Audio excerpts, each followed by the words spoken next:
साथी हम पहुंचे हैं वेड़ा हरी दहन और दफन घाट। ये आप यहाँ पर में देख सकते हैं और इस तरफ में आपको दादाजी डेवलपर्स के नाम से यहाँ पे दादाजी नगरी का यहाँ पे बोर्ड आपको लगा हुआ दिख रहा है।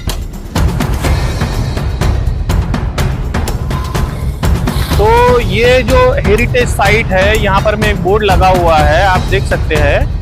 ये जो हेरिटेज साइट है इसको अगर आप देखना चाहते हैं तो नागपुर से लगभग 18 किलोमीटर आपको बेसा रोड की तरफ में आना पड़ेगा और बेसा से करीब 3.5 या 4 किलोमीटर पे जो है ये वेड़ा हरी गांव है।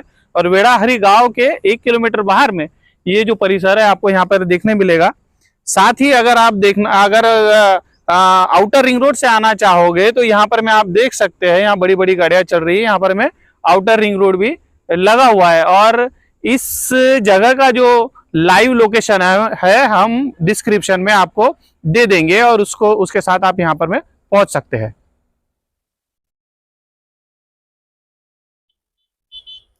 साथियों, जय भीम, नमो बुद्धाय, जोहार। मैं राकेश और आप देख रहे हैं हमारा यूट्यूब चैनल।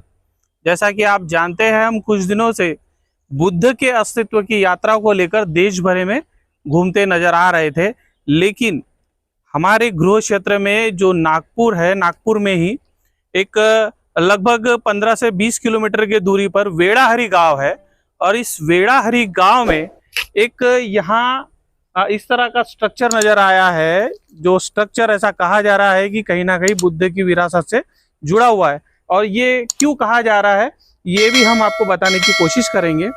जैसा कि आप जान सकते हैं कि देश भर में जो बुद्ध की जो विचारधारा है उस पर अक्सर बात की जा रही है और यहाँ तक कि हमारे भारत के प्रधानमंत्री भी ऐसा कह रहे हैं कि ये जो भारत है ये बुद्ध देश है। और अब तो पूरे दुनिया में जहाँ बुद्ध की विचारधारा फैल रही है, बुद्ध के विचारों को लेकर बात हो रही है, पूरे देश भर में खुदाई से सारा सब कुछ बुद्ध की विरासत नजर आ रही है। तो ऐसे में यहाँ पर में इस तरह से एक स्ट्रक्चर मिलना, जहाँ पर में आप देख सकते हैं दूर में एक बुद्ध की मूर्ति के जैसा जो कि अभी टूटा हुआ है, वहां पर में एक स्ट्रक्चर दिख रहा है। हम आपको उसका भी दिखाएंगे, लेकिन सबसे पहले इसकी जानकारी हम आपको देना चाहते हैं। बेसा से वेड़ा हरी गांव लगभग 3.5 या 4 किलोमीटर की दूरी पर है और वेड़ा हरी गांव से करीब 1 किलोमीटर बाहर निकलने के बाद स्मशान भूमि है। स्मशान भूमि के पास में ही ये जगह जो है यहाँ पर में बावड़ी के नाम से प्रसिद्ध है और बहुत सारे यूट्यूबर ने यहाँ पर में आकर जो है इसको दिखाने की आपको कोशिश की। हम भी आपको ये दिखाने के लिए यहाँ पर में आए कि किस तरह से यहाँ का जो शिल्पकला है यहाँ पे बनाई गई है। तो आप देख सकते हैं कि पत्थरों में इतनी सुंदर जो है यहाँ पर में कारागिरी की गई है। एक संकल जो है इस पत्थरों में बनाई गई है और बहुत ही सुंदर तरीके से ऐसा लग रहा है कि ये कहीं ना कहीं ओरिजिनल संकल है, या मराठी में हम लोग इसको साखड़ी कहते हैं। तो इस तरह से ये सुंदर जो चित्रण है यहाँ पे किया गया है। यहाँ पर में एक झालर बनाई गई है जो कि फूलों की और पत्तियों की माला जैसी नजर आ रही है। यहाँ पर में आपको मिट्ठू नजर आएंगे और गुलदस्ते नजर आएंगे। तो इस तरह से बहुत ही सुंदर तरीके से यहाँ पर में कार्विंग की गई है। लग तो ये रहा है पहली नजर में कि एक तरह की ये बावड़ी है, लेकिन अगर इसको सही तरीके से अगर खोदा जाए, इसकी अगर विश्लेषण किया जाए, इसको अगर ASI द्वारा, जो भारत का आर्कियोलॉजिकल विभाग है, उसके द्वारा अगर इसकी खुदाई की जाए सही तरीके से, तो ये एग्जैक्ट क्या चीज है ये समझ में आएगा। पहली तो प्रथम दृष्टि से ऐसा लग रहा है कि देखिए यहाँ पर में एक दरवाजा है, लग रहा है कि ये जो भाग है कहीं ना कहीं बावड़ी का भाग नहीं है और यहाँ पर में ये जो है ये एक एंट्रेंस जैसा नजर आ रहा है जो कि अब पूरी तरह से टूट चुका है और यहाँ पर में उतरने के लिए कुछ यहाँ पर में पत्थर सीढ़ियां बनाई गई है।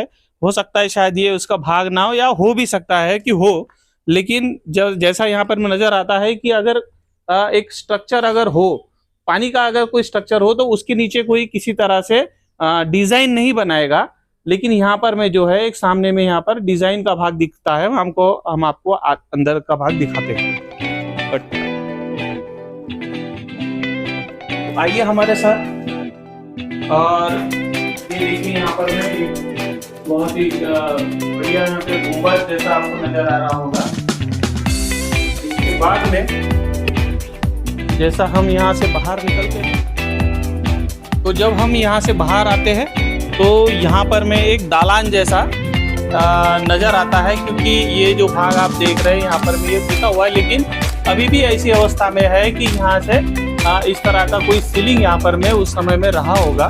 और जैसा कि आप देखते हैं इस गांव का नाम वेड़ा हरी है, और आप जानते हैं कि पंडरी का जो पांडुरंग या विठल की जो मूर्ति है उसको भी हरी कहा जाता है। और यहाँ पर में उसी तरह की एक मूर्ति नुमा यहाँ पर में पानी में अभी नज़र आ रही है। इसके नीचे भी और किस तरह की मूर्तियाँ होगी हम नहीं जानते, लेकिन अगर इसका खुदाई अगर हो पाया तो कहीं ना कहीं वो जो छुपा हुआ इतिहास है हमको नज़र आ पाएगा। और जैसा कि इसको कहा जाता है कि ये बावड़ी है, लेकिन ये जिस तरह से यहाँ पर में ये दिख रहा है कि यहाँ पर में एक तरह का कर्व बना हुआ है और ये सीलिंग नुमा चीज का हिस्सा है। तो ये अगर यहाँ पर में अगर सीलिंग है यानी ऊपर की छत है तो ये कहीं से भी बावड़ी का हिस्सा नहीं हो सकता। यहाँ से ये जो है मैं आपको दिखाना चाहूँगा कि यहाँ से ये जो रास्ता है ये आने के लिए एक रास्ता बनाया गया होगा शायद। और इधर आने के बाद में क्योंकि यहाँ पर में जो है हो सकता है शायद कि यहाँ की संरचना है ऐसा लग रहा है पहली नज़र में कि कहीं ना कहीं हम इस जो वास्तु है इसके फर्स्ट या सेकंड फ्लोर पे शायद हम हो। और कोई भी व्यक्ति जो है पानी के नीचे जो है इस इतनी सुंदर जो कारीगरी है वो नहीं करेगा। यहाँ पर मैं जैसा कि आप देख सकते हैं यहाँ पर भी एक आर्च यहाँ पर में नजर आता है, और इस आर्च से गुजरने के बाद जो है यहाँ पर में भी एक इस तरह से सुंदर नक्काशी काम है और एक गुंबद जैसा यहाँ पर में भी दिखाई देता है। लेकिन यहाँ से ऊपर जाने के लिए भी यहाँ पर सीढ़ियाँ बनी हुई है। तो हो सकता है ये जो स्ट्रक्चर है कहीं ना कहीं 2 मंजिला या 3 मंजिला 2 मंजिला शायद ये हो सकता है। और सबसे जो मुख्य है इस जगह का विशेष तो आप देख सकते हैं तथागत गौतम जैसी ही हूबहू दिखने वाली जो है यहाँ पर में मूर्ति शायद उस समय में रही होगी, जो आज खंडित अवस्था में यहाँ हमें दिखाई दे रही है। उसी तरह का स्ट्रक्चर जैसा बुद्धा का हमेशा होता है। तो यहाँ का ये जो अगर इसको भवन माना जाए और इसको कक्ष माना जाए, पूजा कक्ष माना जाए, तो ये जो मूर्ति है वो कहीं ना कहीं तथागत गौतम बुद्ध की मूर्ति जैसी दिखाई पड़ रही है। और यहाँ पर में आज के समय में इतना पानी यहाँ पर में भर चुका है और आर्कियोलॉजिकल जो विभाग है इस देश का वो कहीं ना कहीं बुद्ध की विरासत को दिखाते हुए नजर नहीं आ रहा है। इतना महत्वपूर्ण ये जो ठिकान है यहाँ पर में जल्द से जल्द आर्कियोलॉजिकल विभाग के द्वारा खुदाई होनी चाहिए, इस क्षेत्रों को सुरक्षित किया जाना चाहिए।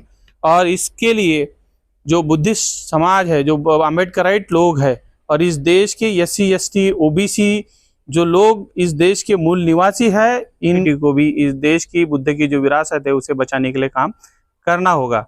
आप इस वीडियो के बारे में क्या सोचते हैं हमें कमेंट्स करके जरूर बताइएगा। आपके कमेंट्स की वजह से ही हमें आगे काम करने की प्रेरणा मिलती है। तो हमें इस वीडियो को ज़्यादा से ज़्यादा लाइक, शेयर और सब्सक्राइब कीजिए। मैं राकेश कैमरामैन सनी सहारे के साथ नागपुर। धन्यवाद।